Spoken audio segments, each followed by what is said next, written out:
Abra sua Bíblia, por favor, na leitura que já foi feita inicialmente pelo pastor Edson. Nós vamos fazer uma leitura dupla, Levítico e Hebreus.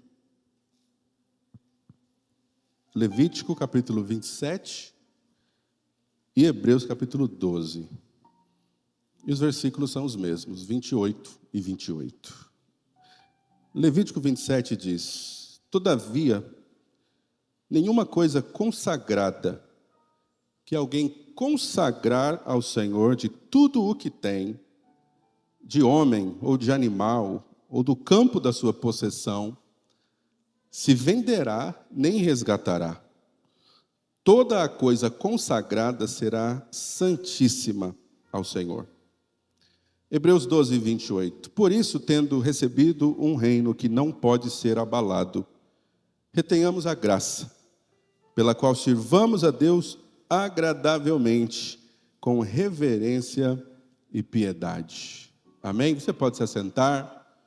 Eu gostaria que todos dessem a palavra de Deus a chance de entrar no seu coração.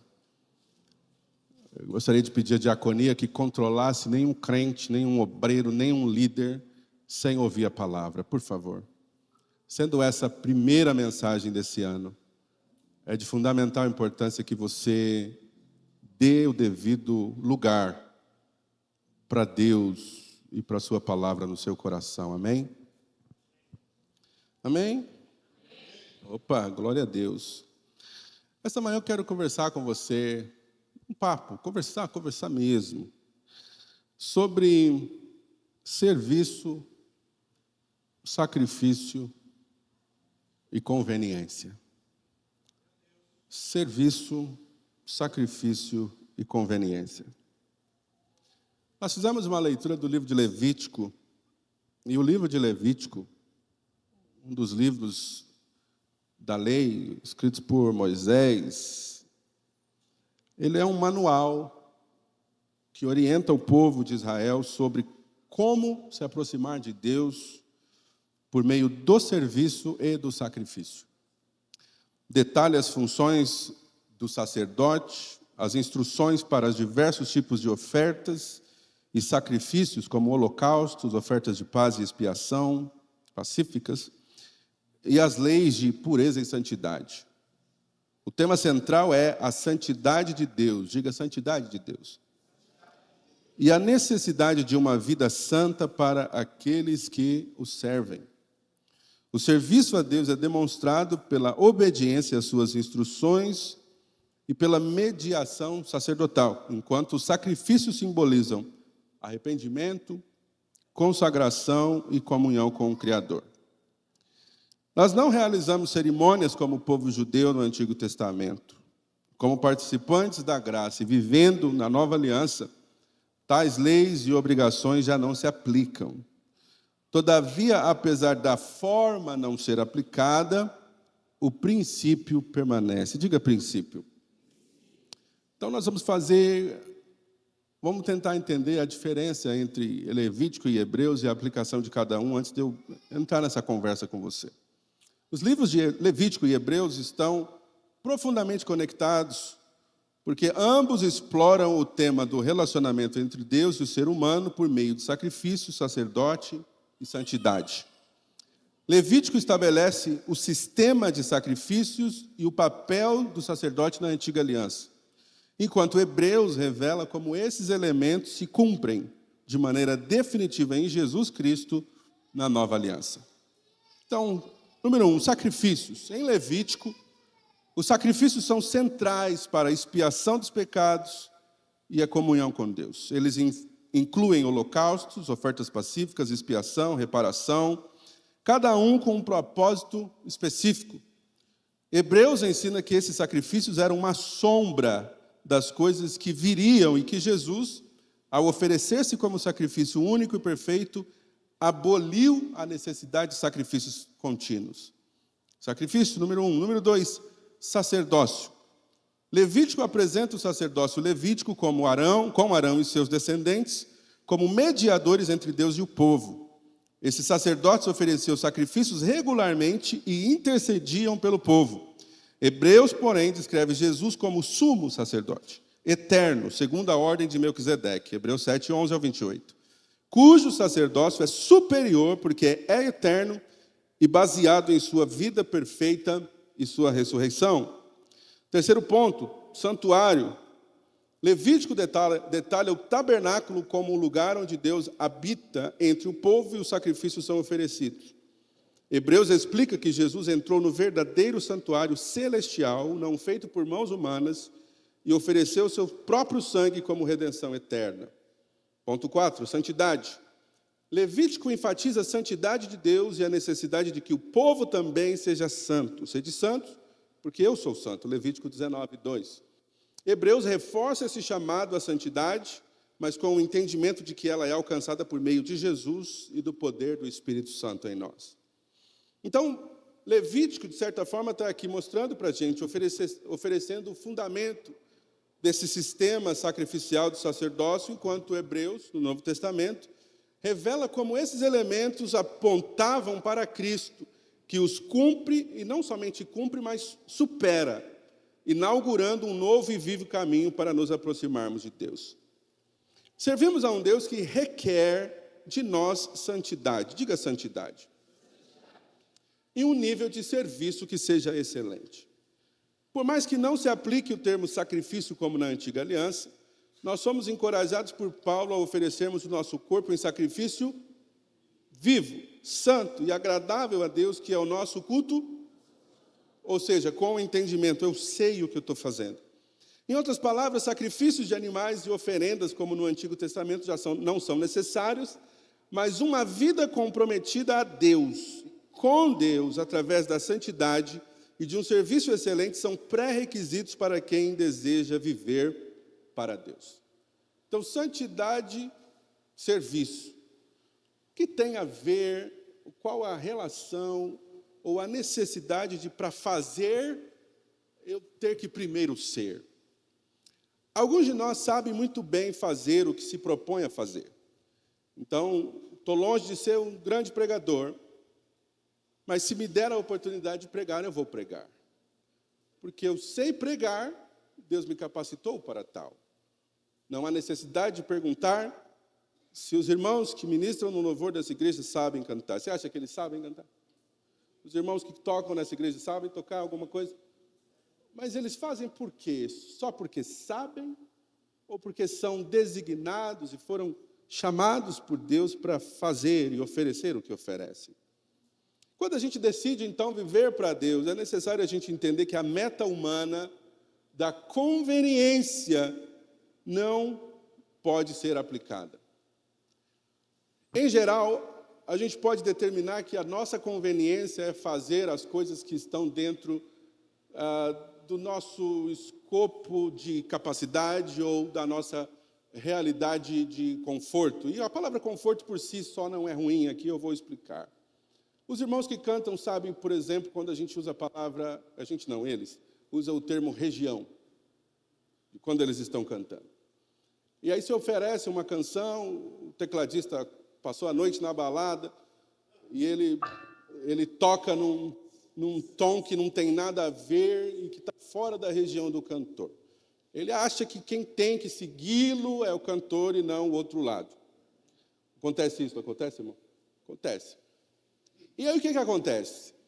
O cantor recebe uma nota que ele não consegue entregar.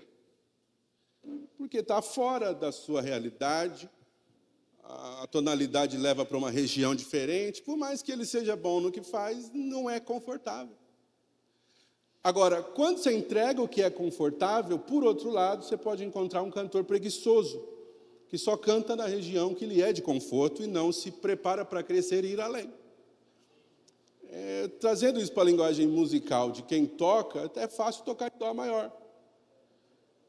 Mas é necessário entender que é necessário, de vez em quando, tocar em ré bemol, em si bemol, que agrega um monte de elementos que você não está acostumado, porque você prefere o conforto das notinhas mais fáceis de tocar. Não estou dizendo que seja fácil tocar em dó, porque eu sentar ali eu não toco nada em dó. Mas se eu tiver que tocar alguma coisa em dó, eu toco. Porque é fácil, não exige de mim nada. Em termos de aprendizado, investimento de tempo, Eu sei que eu vou ter que evitar as notas pretas e beleza. Por quê? Porque elas são os BO. Em relação ao meu serviço a Deus, a gente também não se desafia mais porque a gente só entrega o que nos é confortável. A gente só entrega aquilo que está no alcance. Eu não preciso me esticar muito, eu não preciso me entregar muito, eu não preciso fazer muito. Com poucos movimentos, ou sem necessidade de qualquer esforço, eu entrego. E alguns de nós está querendo servir a um Deus excelente com um serviço meia boca. Não está escrito aqui, isso veio agora. Ou seja, eu não me estico, eu não me estresso, eu não me permito. Por quê? Está na região do meu conforto. Está na região daquilo que eu sei e posso fazer, estou acostumado a fazer.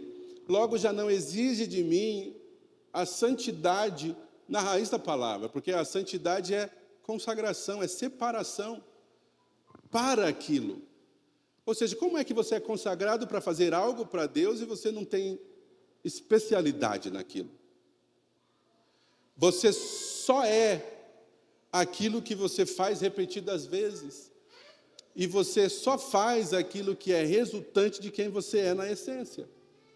Então, alguns de nós não surpreende, ou nenhum de nós surpreende Deus, mas nenhum de nós surpreende a todos, porque todo mundo já sabe que a gente só vai fazer o que dá. Respira fundo. A gente só vai fazer o que eu consigo.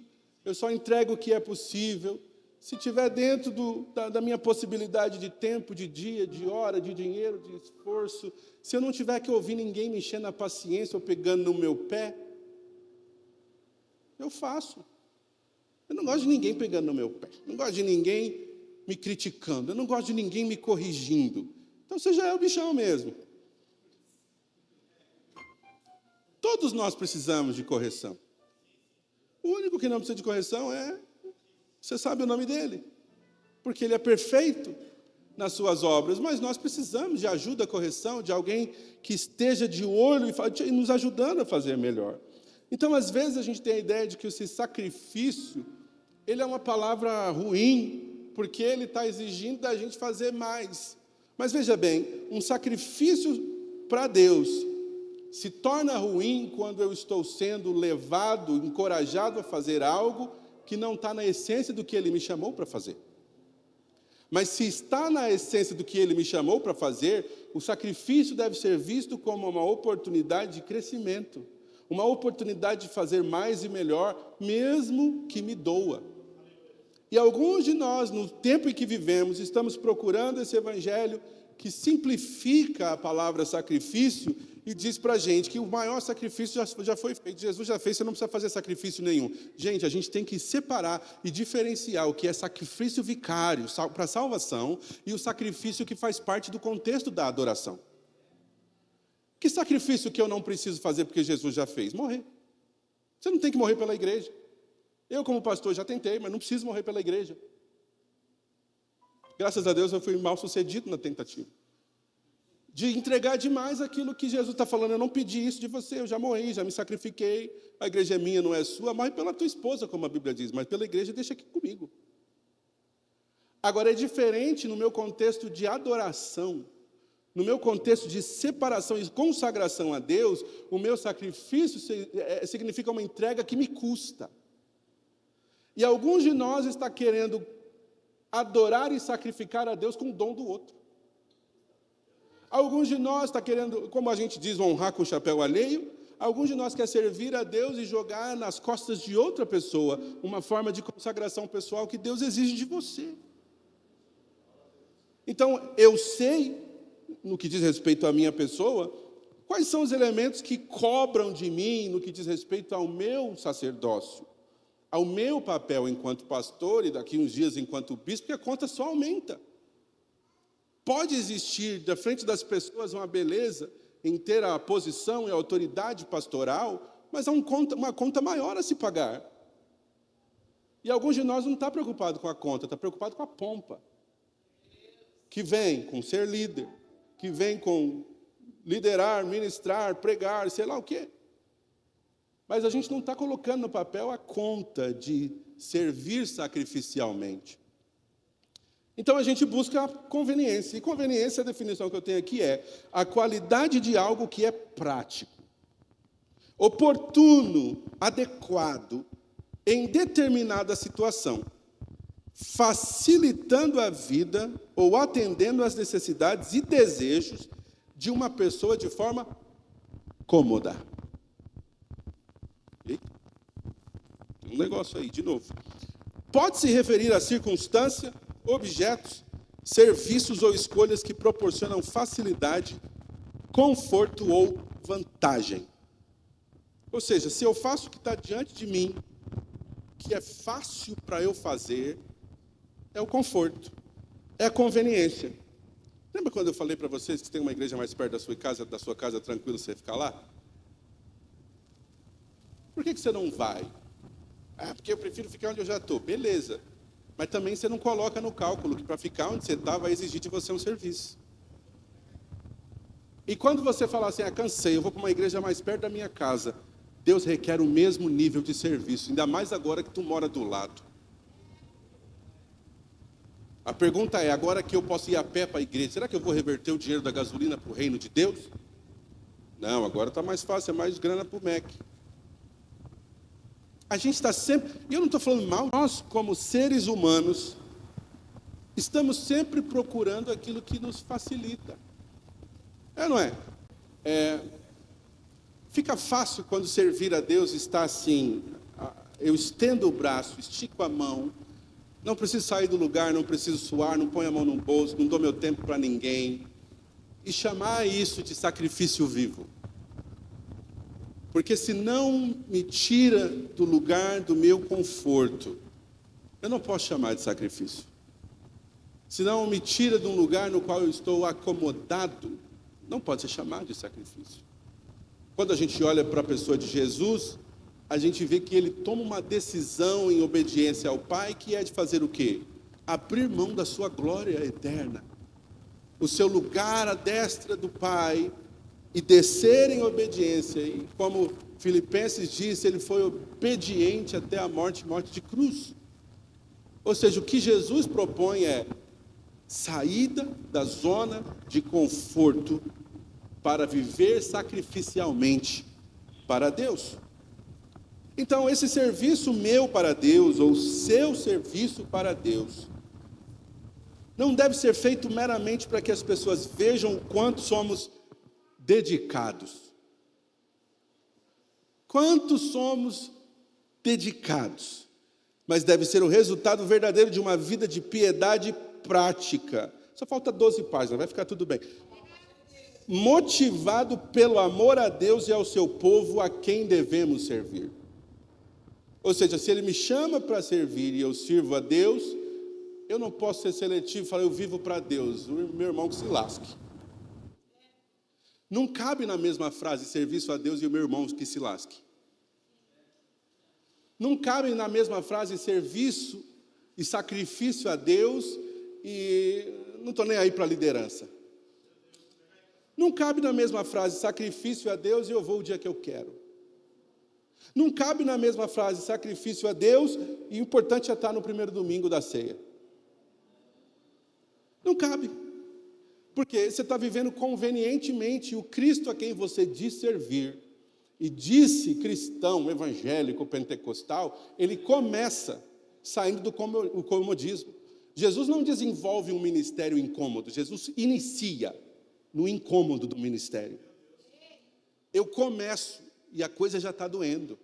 Eu começo e eu já estou negando a mim mesmo. Eu começo e já estou abandonando o pecado. Para começar, eu já nego a mim mesmo. Quando eu digo que eu confesso, eu não gosto muito do termo aceitar Jesus. A gente usa muito isso na igreja. O fulano aceitou Jesus em 1984. Beleza, é bonito, mas para mim não soa bem. Porque eu acho que a aceitação é oposta. O pecador, o sujo, o bagunçado, sou eu. Então logo não dá nem para perguntar quem aceita quem. Ele me aceita e ele me recebe quando eu faço uma coisa, quando eu o confesso. Então eu não aceito Jesus, eu confesso. E confessar é abrir a boca. Romanos 10, versículos 9, 10, 11, diz exatamente isso, que se com a tua boca confessares e com o teu coração creres que Jesus ressuscitou dentre os mortos, serás salvo. Então, quando a gente faz um culto, e é normal a gente querer identificar entre nós quem é que está confessando Jesus nessa manhã, mas muitas vezes a pessoa pode sair daqui com Jesus confessado e não levantou a mão. Jesus a recebeu da mesma forma, porque é uma confissão da boca e é uma declaração de fé do coração. Publicamente não é o levantar das mãos, mas é o descer das águas, que determina que alguém agora é um seguidor de Cristo. Então, alguns de nós desceu as águas e levantou a mão, só não está vivendo para Deus. E alguns de nós foi até beneficiado com a graça, a segunda obra da graça, que é o batismo no Espírito Santo. A santificação, melhor dizendo, como proposto por John Wesley. Mas é um processo que a gente não tem permitido se continuar, porque ele deve ser contínuo. Então, é um convencimento que não acontece num culto específico, mas que vai acontecendo diariamente na nossa vida. Então, quando eu me dedico para Deus, eu preciso entender isso. Há um resultado que Ele quer de mim, uma vida prática, piedosa, motivado por amor a Deus e amor ao seu povo. Lembre-se da cruz sempre, porque a cruz ela tem dois direcionamentos. O primeiro que é vertical, significando de Deus para o homem. E o segundo é horizontal, significando do homem para o homem. Do homem, Jesus encarnado, para abraçar toda a humanidade. Então nós não podemos ignorar o poder da cruz, acreditando que eu posso viver a vida do jeito que eu quero, sem negar-me a mim mesmo. Então o serviço dos levitas não podia ser feito no automático, pelo simples fato de terem sido nascidos na tribo de Levi. Uma consagração pessoal diligente, diga diligente, era fundamental para agradar a Deus e para um desempenho no ministério. Ou seja, eu sei o que eu estou fazendo, eu sei que eu não posso tocar na arca, eu sei que como eu devo fazer, ou seja, existe um procedimento em como eu faço o que eu faço. Então eu não posso desempenhar por desempenhar. Uma coisa que eu já notei na Monte algumas vezes, eu discuti esse dia com o pastor Douglas, falei, eu vou falar com a igreja. Sabe quando, por exemplo, o pastor Douglas inicia o culto e os pastores se ajoelham para orar? 99% da igreja está mascando chiclete e olhando um para os outros. E ninguém nasceu ontem no Evangelho. Se não é preguiça de ajoelhar para orar com os demais, eu não sei o que é. Só pode ser carnalidade. Eu não sei como você consegue ficar vendo os pastores ajoelhados, algumas irmãs orando ajoelhadas, e você sentado, batendo papo, mascando seu chiclete. Não cabe no culto que já está acontecendo. Com muito amor e carinho no coração, eu digo para você. De que mundo você veio?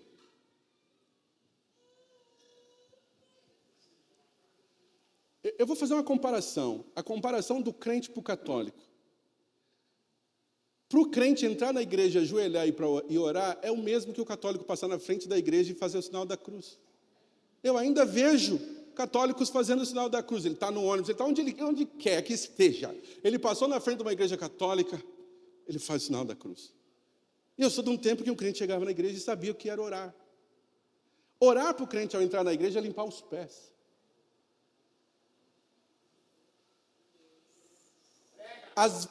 Eu vou falar, às vezes você vai na casa de alguém que você não conhece, primeira vez, rapidamente você bate o olho e fala, será que eu preciso? O que você faz?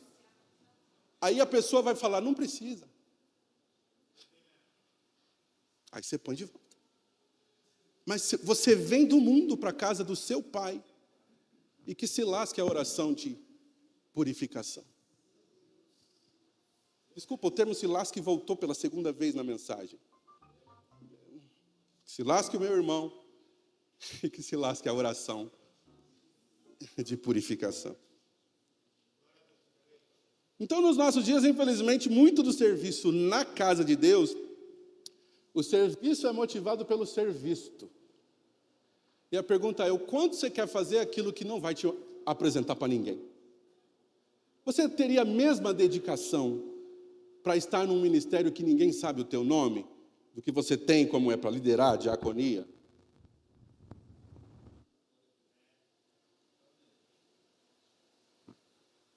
Fala comigo.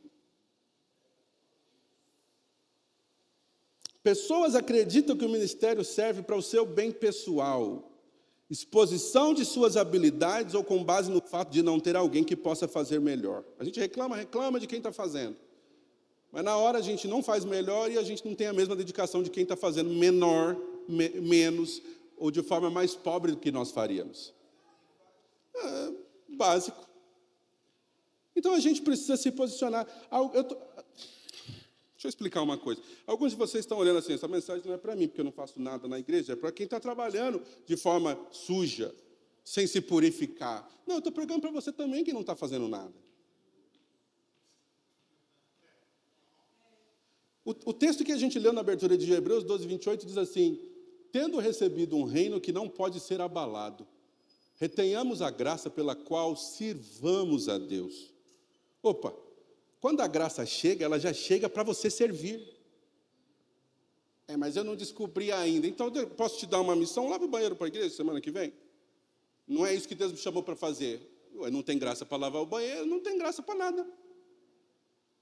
Pastor, você está falando assim porque você não lava o banheiro. Não lavo porque não precisa. Se precisar... Alguém já me viu lá limpando a igreja?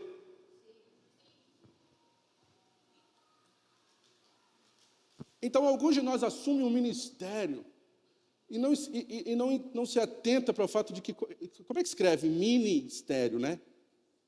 Alguns de nós tem maxi-estéreo, super-estéreo, hiper-estéreo, menos ministério.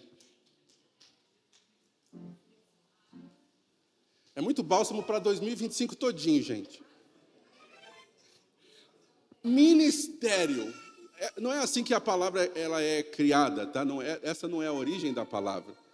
Mas cabe para a gente identificar que eu preciso diminuir para que ele cresça. Então, alguns de nós, porque já tem um ministério, não pode servir em outro. Você vai ver o copo no chão, você vai pisar no copo, vai chutar o copo, mas não tira o copo porque é o papel de quem? De quem? Oi? Mas quem te disse? Onde está escrito na Bíblia que um diácono deve limpar a igreja? Me mostra. Você tinha que estar sorrindo para mim. Não está na Bíblia. Vou falar para vocês, se os diáconos falarem assim, nós não vamos limpar mais a igreja. Semana que vem você vai chegar, vai ter um copo debaixo do seu pé. Na outra semana vai ter um copo mais um chiclete, que vai grudar no seu sapato. Na outra semana vai ter copo, chiclete, vai ter a poeira que vai aumentar. E você vai falar assim, mas ninguém faz nada, velho, nessa igreja. Vou usar de novo a palavra. O pessoal está mandando o meu dízimo se lascar porque ninguém limpa a igreja.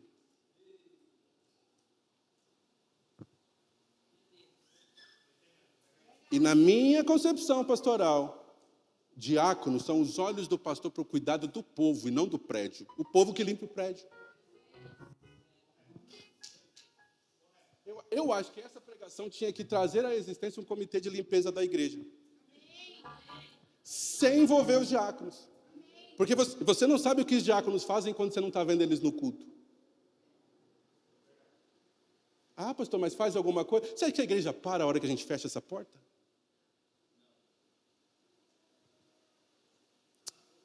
Come on.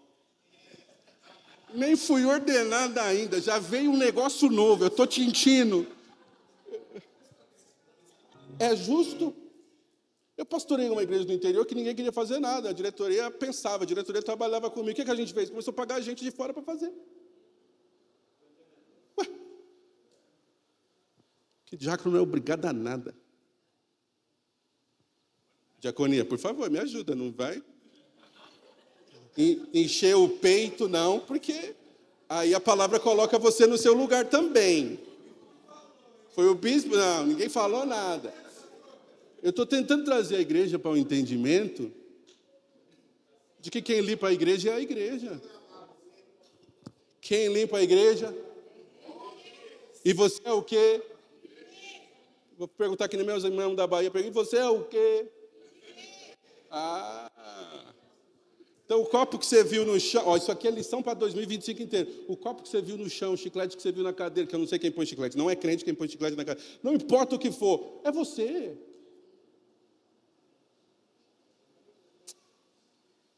Dá um sorriso para Jesus. Para mim você não quer sorrir, mas diz assim.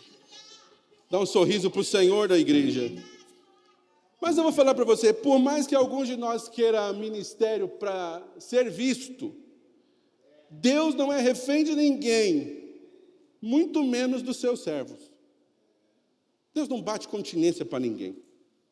Há uma interconexão entre serviço e sacrifício. Eu vou terminar em breve, assim que eu terminar eu acabo. Há uma interconexão entre serviço e sacrifício que precisa ser entendida para quem deseja servir a Deus na casa de Deus. Enquanto o serviço que oferecemos não é algo que possamos fazer desconectado de Cristo e do seu Espírito e demais membros do corpo, o sacrifício é estabelecido não por uma ideia de se autopenitenciar, mas entender que consagração pessoal somada a uma vida sem expectativas de conveniências deve ser aplicada. Então não tem nada a ver com penitência, como algumas igrejas dizem, que a gente precisa sofrer. Eu preciso bater em mim mesmo, eu preciso de dar chicotada em mim mesmo, eu preciso passar fome, que é diferente de jejum. Tudo isso para eu agradar a Deus. Em nenhum momento Deus pede para você infligir-se a si mesmo sofrimento. Pelo contrário, o apóstolo Paulo ainda diz que quem ama o seu próprio corpo, cuida. Então não é bater, não é apanhar de si. Deus está falando com alguém nessa manhã. Se você ama a Deus, e se você se ama, você vai, obviamente, viver para se cuidar. Então, o serviço que eu ofereço, ele é conectado ao sacrifício que eu desempenho. E não é um sacrifício que eu faço, eu preciso sofrer pela causa. Você não precisa, porque a causa em si já traz sofrimento. Jesus já nos alertou de que a gente ia perder muita coisa, conexões, relacionamentos, ser odiados por pai e mãe, e por pessoas, ser perseguidos por conta do evangelho. O sofrimento já está no pacote, irmão. Mas alguns de nós só está sofrendo porque está fugindo do sofrimento. Porque uma coisa é o sofrer em obediência a Cristo e andando com Ele, protegido por Ele, enquanto você o serve. Outra coisa é você pagar para estar longe da presença de Deus porque você quer uma vida de conveniência. E tem conveniências que não virão para nós como crentes, e você precisa tirar isso da sua cabeça. Tira. Pastor, você está dizendo que eu vou ter que começar a andar com pessoas diferentes, eu vou ter que odiar pessoas, meu comportamento tem que mudar. Sim, seu comportamento tem que mudar, você não tem que odiar ninguém. Você só tem que servir a Cristo enquanto está com todo mundo. Jesus sentava numa mesa com prostitutas, ladrões, pessoas da sua época que eram questionáveis e questionadas, mas ele levantava da mesa e deixava mudança para elas. O problema é que alguns de nós nem da mesa quer sair quando vai para o happy hour.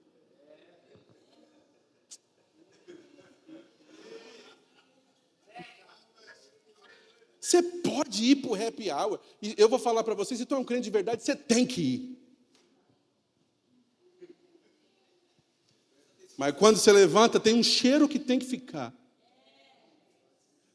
De Cristo. Não é do quê, irmão Elias? Não é do narguile, você não fica. É o cheiro de Cristo. A pergunta é, você está deixando o cheiro de Cristo por onde você passa, ou você está evitando passar por lugares porque Jesus não iria? Jesus iria sim. Jesus sentaria assim. Jesus comeria assim. E seria cauteloso no que beber.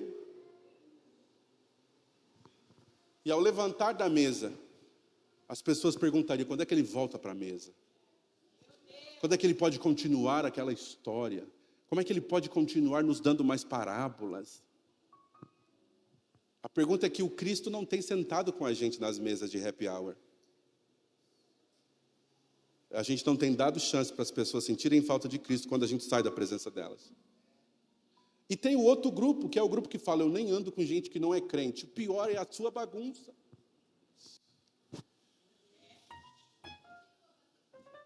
O pior é esse. É o grupinho dos evangélicos, que só anda com o evangélico e cada um alimentando a sua própria carnalidade com o outro.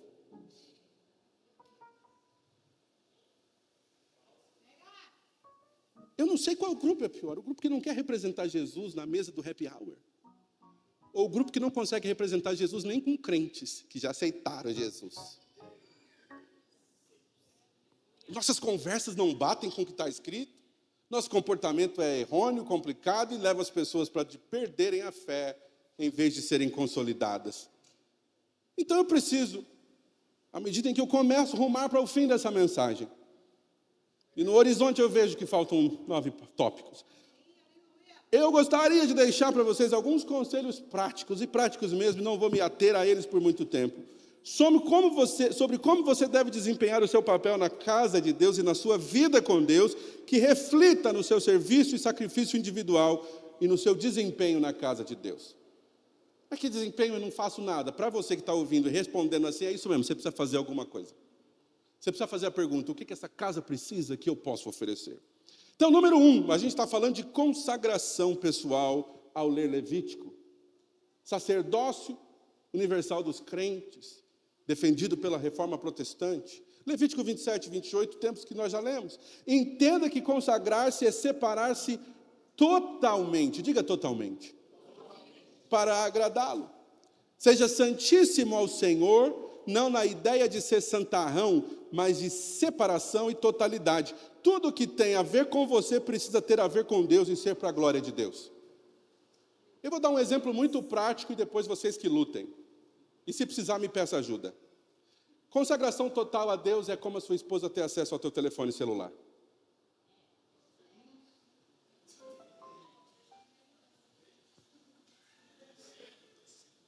Não, se eu fosse você, eu nem olhava para o lado. Porque eu estou falando sério. E você está falando, mas eu estou solteira, eu não estou nessa. Você confia em mim, seu pastor, seu telefone? Porque eu te confio o meu. Se você quiser, você pega agora, a senha é 42 16 20. Abra o meu WhatsApp, as minhas conversas de Facebook e o meu Instagram.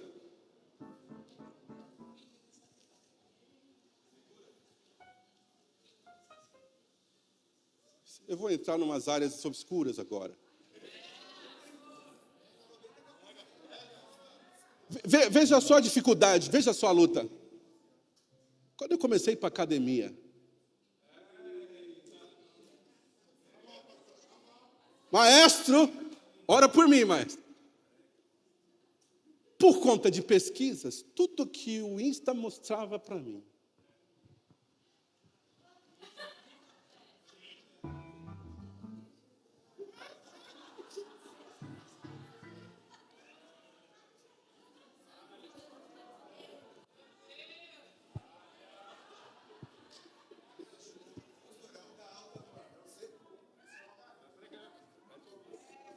Gente, e o Instagram que só tinha John Patitucci, contrabaixista, músicos de jazz, pregadores da palavra, só mulherão na academia.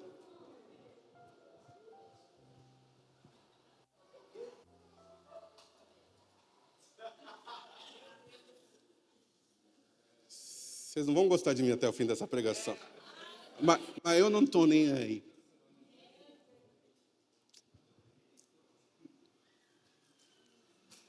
Você sabe que o telefone ouve a gente, não ouve?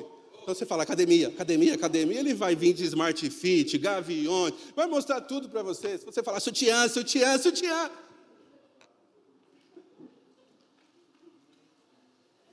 Ele ouve a gente. E quando ele... Como é o nome do negócio que a internet usa? O algoritmo. Percebe que você fala algumas coisas e entra em alguns lugares ele fala...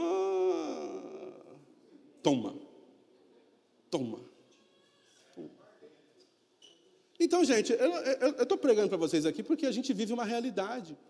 E a gente fala coisas que o celular já mostra para a gente.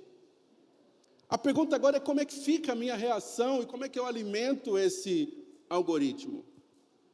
Porque vai ser inevitável essas coisas aparecerem.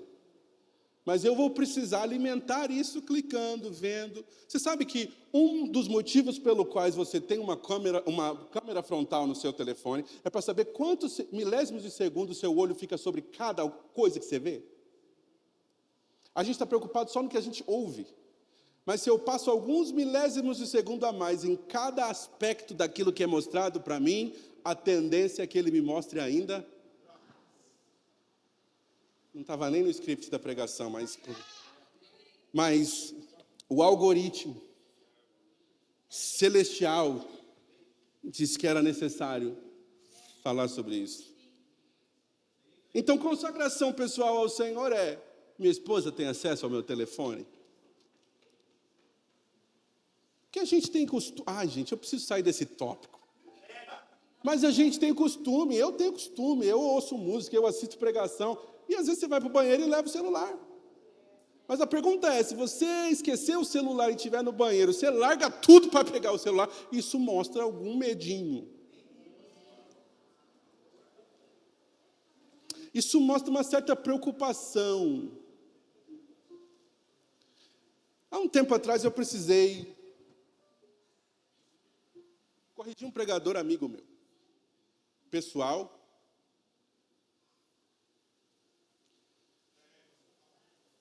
Porque por algum motivo, a gente estava junto, e a gente tinha pessoas com a gente pequena, criança, e a pessoa deixava o celular para lá e para cá.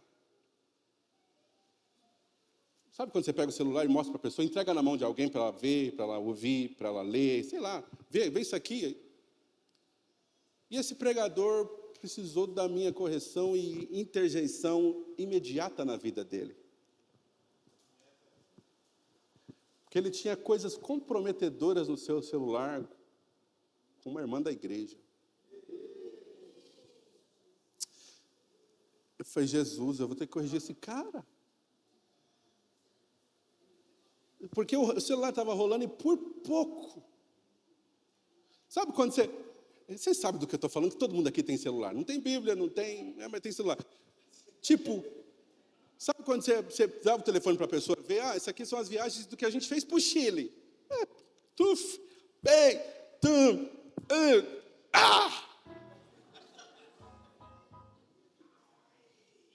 Eu falei, irmãos, não. Eu ameacei a pessoa no sentido assim, a gente não vai ser mais amiga, não tem como andar com você. É inviável isso, olha a sua posição. E olha o que você está se permitindo. A pessoa chorou mais, não sei se foi porque ela estava entristecida pelo fato de Deus estar triste com ela por causa da minha amizade. Isso me preocupou também. Eu falei, não, está errado.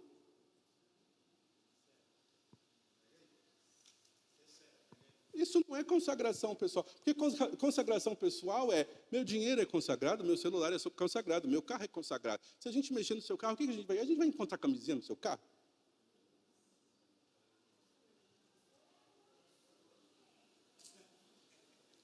Pastor, você está muito quadrado. Hoje vim com um negócio que não tem nada a ver. Por quê? Porque a vida é essa, as pessoas são assim, todos nós somos suscetíveis. Mas você não pode ter duas mensagens. Você não pode vir vomitar a santidade aqui de cima e não cuidar da sua vida. Se você quiser viver livre, gente, eu falo como um pastor moderno, você é livre. Você pode fazer o que você quiser. Você pode dormir com outra mulher, com outra que não seja sua? Pode ou não pode? Pode. Se ela quiser, irmão, se for consensual, gente, eu não sei para onde você vai essa pregação hoje. Você pode tudo. O pessoal que está visitando a gente, desculpa, o pessoal também assim, mas está tudo com ele. Ninguém vai morrer. Ninguém vai morrer porque tudo volta no outro domingo, entendeu?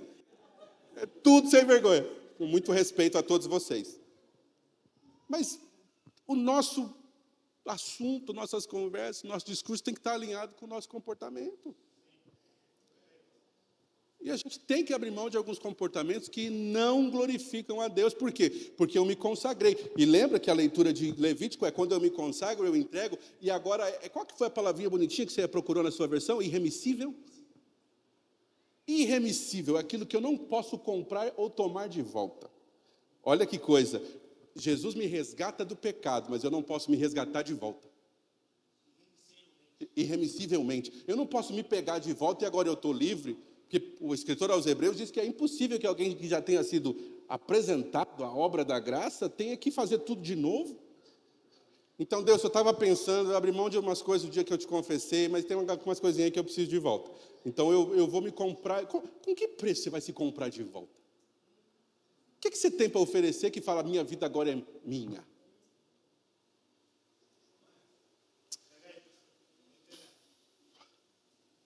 Consagre-se ao Senhor totalmente.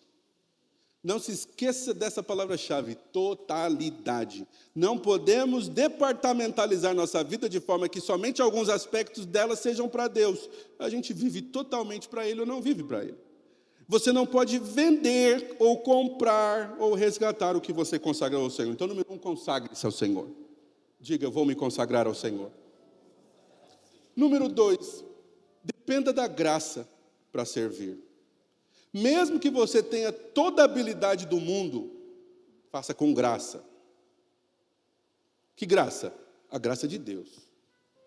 Dependa dele. Porque se você fizer com a sua própria força, não vai sustentar o que você chama de seu ministério. É ele que te capacita para servir. Não invalide a graça no outro, porque ele faz de um jeito diferente e não está no seu nível. Deixa Deus se manifestar através de quem Ele quiser, como Ele quiser, sem se comparar com ninguém ou exigir que se comparem a você. Tudo que você é ou tudo que você tem, vem de Deus. Então, quando você reagir de forma carnal, pergunte-se, esse é o Enéas de Deus que eu preciso oferecer? Será que quando a minha tendência ou inclinação carnal quiser se manifestar, eu vou entregar isso ou eu vou procurar em mim a porção transformada por Jesus para apresentar às pessoas? Número 3, seja uma pessoa agradável, porque todos somos sacerdotes. Apocalipse 1:6. A Bíblia diz que Ele nos fez reis e sacerdotes para com Deus.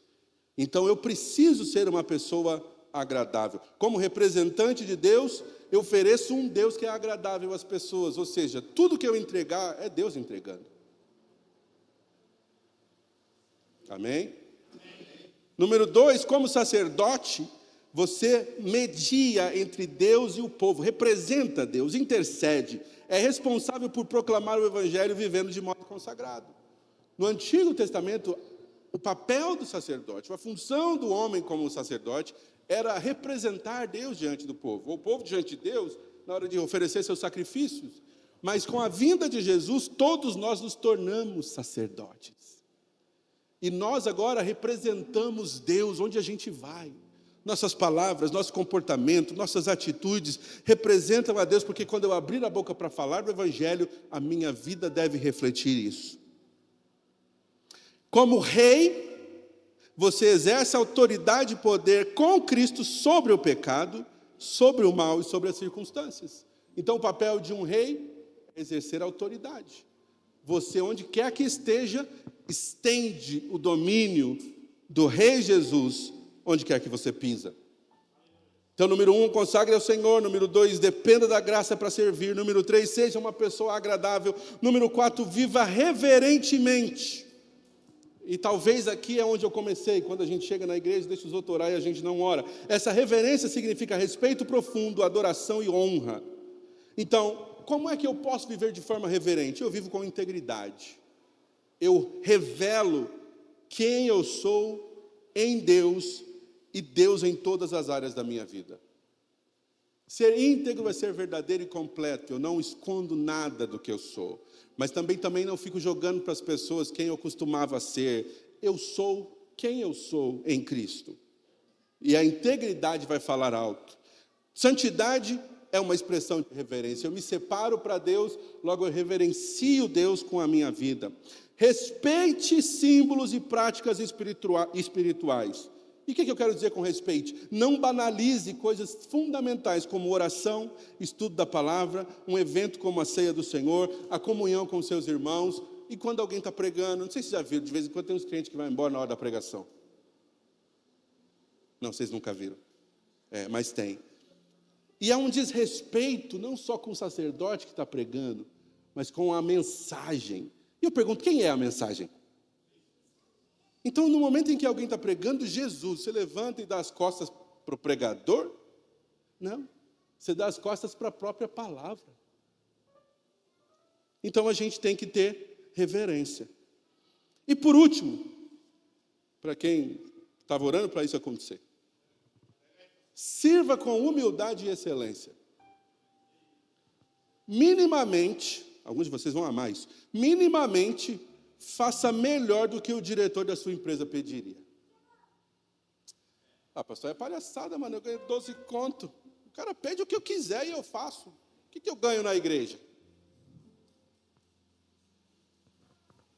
Nada. Só o caráter de Cristo. A gente compara as coisas e a gente acha que a gente deve satisfação maior lá fora do que a gente deve aqui dentro. Mas a Bíblia é cheia de reciprocidade. Cuidem uns dos outros.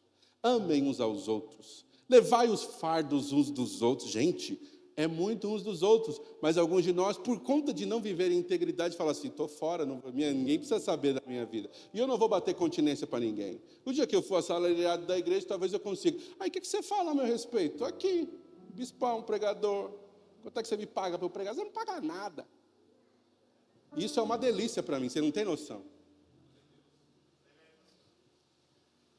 Isso me dá uma liberdade, porque eu não preciso pregar com medinho de que se eu olhar para a esquerda, a irmã que dá um dízimo grande, Jesus não é refém de você e eu também não sou. E você deveria se alegrar.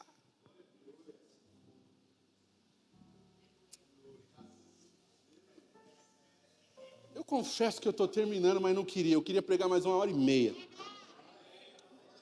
Então, minimamente, faça melhor do que o diretor da sua empresa pede para você. Que amanhã o seu diretor acorda, não dormiu bem e fala, você está mandado embora. Mas Jesus nunca vai te lançar fora. Número 2, um Deus excelente merece um serviço excelente. Então, minimamente, faça o melhor para Deus com tudo que você pode. Por último, não presuma o sacerdócio do outro, mas viva o seu sacerdócio para fortalecer o outro e levá-lo a melhor e fazer melhor, porque nós complementamos um ao outro. Nós não estamos aqui para regrar, medir, saber o quanto o outro está se entregando para Deus, que a gente nunca vai saber o interior do outro. Mas a gente sempre vai se conhecer bem. Então, se eu sei ao meu respeito o que eu sei e o Senhor me recebe, por que é que eu acho que eu estou no direito de criticar o outro se ele não está entregando como eu acho que ele deveria? Dá tempo ao tempo. As pessoas têm tempo diferente na caminhada. E a gente não está para servir a Deus com a expectativa de que as pessoas sejam crentes de micro-ondas. Se aperta um botão e ela vai estar madura em 30 segundos. Não vai. Porque alguns de nós estão aqui na igreja, desde antes do pastor chegar e não amadureceu nada. Mas Jesus te ama. E Jesus não está pondo pressão.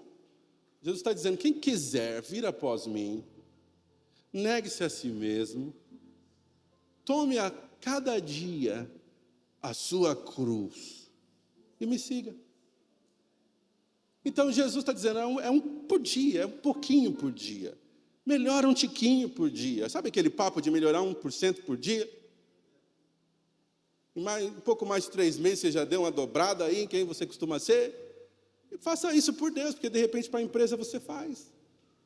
Faça isso no reino de Deus, melhore para o reino, melhore pelo reino. Melhore para o seu irmão antes de exigir que seu irmão melhore para você. Enquanto o irmão não melhorou, ele ainda está pegando no seu pé e está exigindo paciência. Olha o quanto de paciência Deus está te dando. Não é só a palavra paciência por paciência, mas é a longanimidade de Deus se manifestando em você, ao lado do irmão, que você exige crescimento, mas Deus está falando, eu estou usando ele para melhorar você. Depois a gente conversa sobre ele. Então, às vezes, o foco não é a gente, é o outro. Em outros momentos, o foco não é o outro, o que o outro faz de errado ou deixa de fazer, mas é a gente. E a minha pergunta para você, você vai nesse ano se permitir Deus trabalhar em você, em meio a todos esses elementos da vida que você não tem controle? Mas que mesmo assim Ele exige de você minimamente o seu tudo? Como eu já te disse antes, Deus não vai ser Senhor de nada, se Ele não puder ser Senhor de tudo. Ele não quer um crente parcial, Ele não quer você 89,7%, Ele não quer você 99,2%, ou você é totalmente dele, ou você não é. Coloque-se de pé, por favor.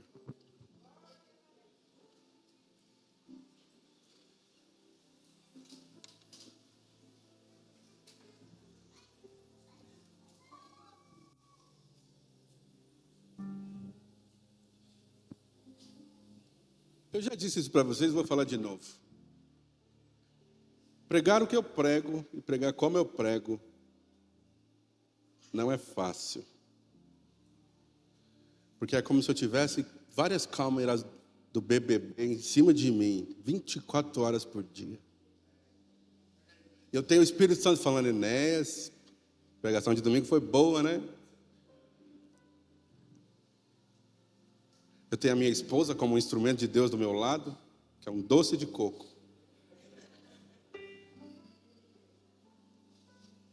Eu tenho o dedo do diabo na minha cara, porque a Bíblia chama ele de acusador dos irmãos, dizendo, e aí, pregador? Então isso requer da gente o cuidado, porque a gente não tem controle sobre como esses elementos externos reagem, mas a gente só sabe de uma coisa, que preciso viver para Deus na totalidade. Sabendo que eu vou prestar contas para Deus da minha vida, daquilo que eu disse para as pessoas, do meu comportamento, ou até mesmo da minha propaganda enganosa.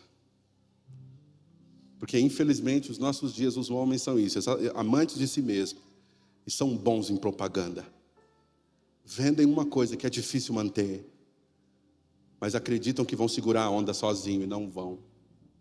A gente precisa depender de Deus, viver com graça, servir com graça, ter alguém com quem a gente conversa, presta conta, e vive uma vida com prazer debaixo de uma liderança sólida, que vai nos questionar na nossa caminhada. Eu gostaria que você curvasse a sua cabeça nesse instante. E eu gostaria que você fizesse uma oração. E essa é uma oração de rededicação sua ao Senhor.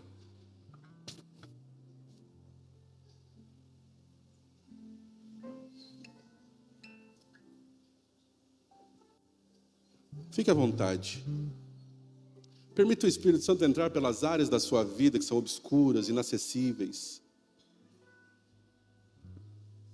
Porque por mais que Ele saiba quem você é, o que você fez, Ele não está aqui como acusador, não, porque Ele te ama. Ele está aqui como o seu amante, o amante da sua alma. Ele está aqui como um Deus restaurador, que disse, eu te comprei, você é meu, viva para mim.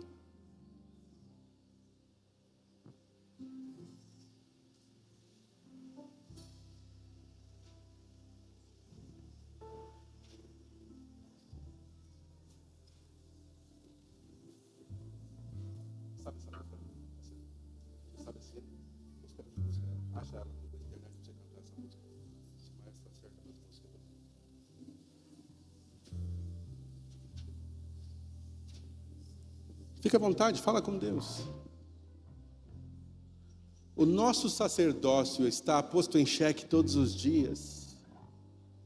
O que Deus quer de mim, o que Deus quer para mim,